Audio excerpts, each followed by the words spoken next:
And that brings us to our latest installment of our continuing series that we call Obama and the World. Tonight's focus, American-Russian relations. And joining us are two of our regulars, Vladimir Lenski, the New York correspondent for Russia's Channel 1 television, and Sergei Shestakov, a former Soviet foreign ministry official.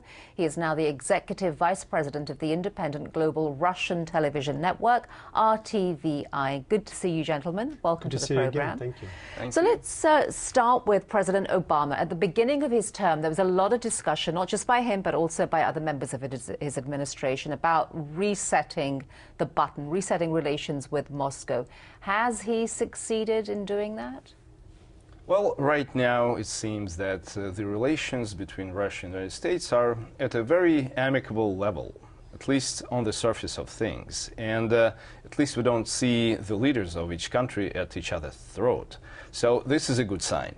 Now, what's going on in actual talks, like the strategic arms limitation talks, we see that certain things are moving forward, certain things are stalled. But this is something that is not looking like a big problem right now, so in general the reset is working. Okay, Vladimir, do you think that there's anything to report? I would agree with Sergei. There were a lot of expectations when Obama's administration first started talking about the resetting of the relations with Russia, and even though the expectations were not completely fulfilled, one important thing that one would notice now is that there is a lot less frustration in the relations between the country leaders, and exactly they're not at each other's throats, and they seem to be able to conduct negotiations in a very civilized manner, and that's already an achievement in itself. Right, but negotiations which have not yet produced any results, are these negotiations going anywhere? I mean, other than the fact that the relationship is amicable, but what about the policies?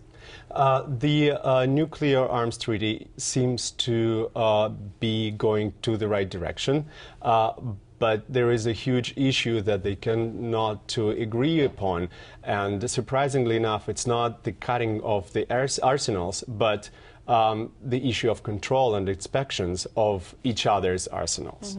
Let's talk about when President Obama went to Russia, he seemed to get a very lukewarm reception. Possibly that was to do with, in terms of how the media reported it, and that message was then received out in the rest of the world. Is he popular? Is he more popular than he was when he initially went out there? And what do you think? What's going on? People are following the events in the States, but you can't really say that Obama is very popular as a political figure there.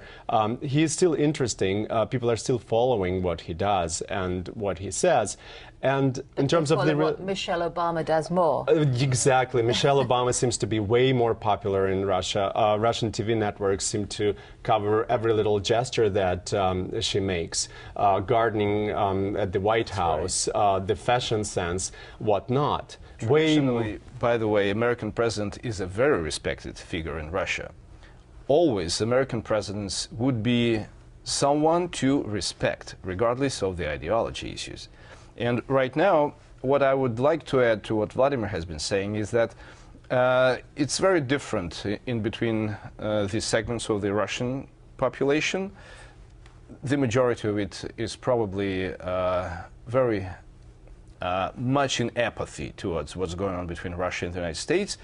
But the intellectuals, people in the think tanks, people in the higher education institutions, and part of the educated youth are very much in favor of what Obama is trying to do, trying to accomplish. Okay, let's talk a little bit about some of Russia's foreign policy issues, Afghanistan, for example. Of course, Russia had its own disastrous experience in that part of the world. What is Russia trying to do now in that region? What are its strategic aims? What are its strategic goals? And are they being accomplished? Influence is the name of the game.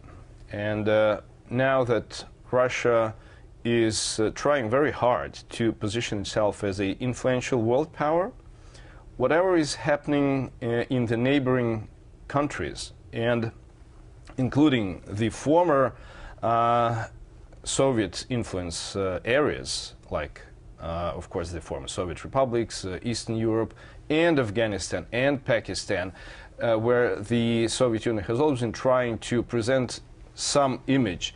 This continues to be a not much of a political kind of task, but rather a image kind of task.